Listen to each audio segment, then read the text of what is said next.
Chers frères et sœurs, bonjour. Nous nous trouvons ce lundi de la Semaine Sainte dans la cour de la paroisse et de l'école. Vous voyez que l'école est toujours debout si vous aviez des doutes sur le sujet. L'école est toujours là, même si elle n'a pas d'élèves.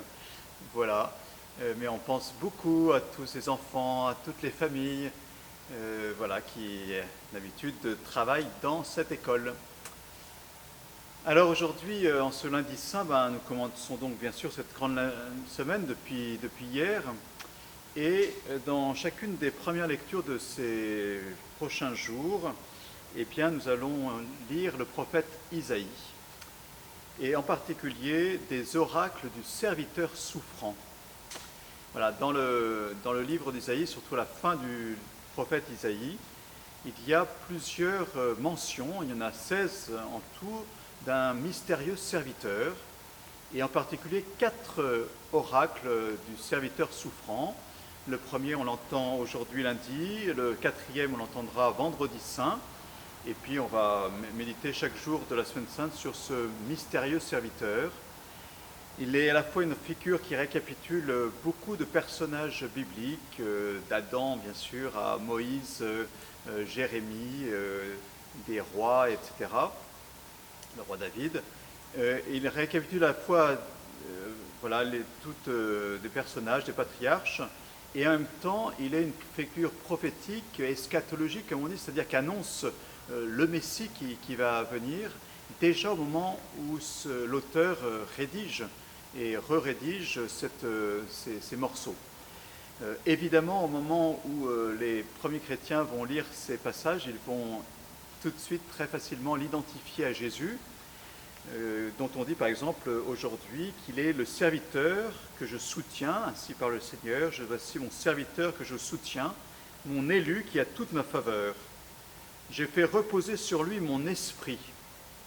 Aux nations il proclamera le droit, il ne criera pas, il ne haussera pas le ton, il ne fera pas entendre sa voix au dehors, il ne brisera pas le roseau qui fléchit, il n'éteindra pas la mèche qui faiblit, il proclamera le droit en vérité. Il ne faiblira pas, il ne fléchira pas.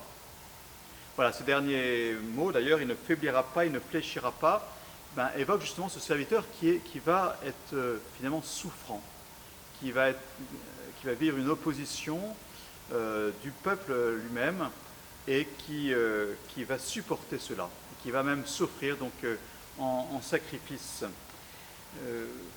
Voilà, c'est des très beaux passages, je vous invite à les lire. Ils restent forcément un peu énigmatiques, c'est le style, mais en même temps, il s'applique à Jésus de manière toute particulière.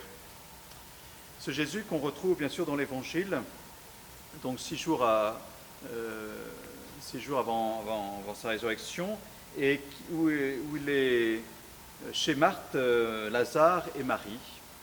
Et Marie pose un geste assez impressionnant.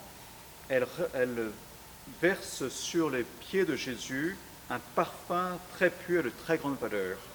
Elle répandit le parfum sur les pieds de Jésus qu'elle essuya avec ses cheveux. La maison fut remplie de l'odeur du parfum. Voilà, on voit ce geste tellement délicat et tellement charnel, j'allais dire. C'est Marie, la sœur de Marthe et de Lazare, Marie qui touche les pieds, qui oint les pieds de Jésus. On voit bien que notre foi, déjà dans la religion juive et encore plus la religion chrétienne, on est une religion du corps, de l'incarnation, depuis Noël bien sûr. Mais cette femme qui est une amie de Jésus ose toucher, oindre Jésus avec un parfum. Et en même temps, ce parfum, bien sûr, se répand dans la maison, comme il est dit. Et donc, on touche à la fois le fait qu'il y a ce côté très charnel, très corporel, très physique, et en même temps, ce parfum un peu évanescent, qui manifeste à la fois l'humanité profonde de Jésus, et en même temps, sa divinité. Voilà ce qui est imperceptible, ce qui est... voilà. Et Jésus va dire, c'est pour mon ensevelissement, laisse-la observer cet usage en vue du jour de mon ensevelissement. Et là, il y a la même réalité déjà qu'on qu'on peut commencer à méditer, ça va être la mort vraiment de Jésus. Jésus est vraiment mort, je l'ai déjà dit, mais je le répète. Et donc il va être mis au tombeau. Et d'ailleurs, les saintes femmes ne vont pas avoir le temps justement d'embaumer son corps. Et elles vont revenir donc dimanche matin et pour embaumer, si on peut dire embaumer, enfin en tout cas parfumer à la manière des Juifs, le corps de Jésus. Et on voit bien que cet acte profondément humain, profondément physique, voilà, est très beau. Et annonce en même temps déjà peut-être un petit peu la résurrection, la divinité de Jésus. Voilà, donc vivons vraiment ces jours saints avec ce réalisme aussi de la passion, peut-être qu'on en reparlera, le réalisme de la passion, de la souffrance de Jésus qui rejoint toutes nos souffrances, et en même temps, c'est en tant que Dieu, dans sa divinité, dans ce parfum de cette divinité, qu'il accomplit son unique sacrifice pour l'humanité tout entière.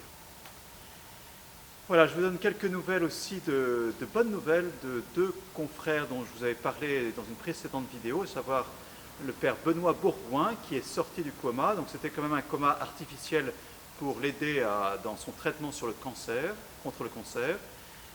Donc il est sorti de coma d'après mes informations. Et puis même chose, le père Bernard Keruel qui était souffrant, était hospitalisé. Apparemment ça va dans le bon sens. Voilà, il est en train de récupérer et donc voilà, c'est les bonnes nouvelles. Donc merci de votre prière. Vous voyez quelque part l'efficacité ou la fécondité de la prière, même si on ne la voit pas toujours.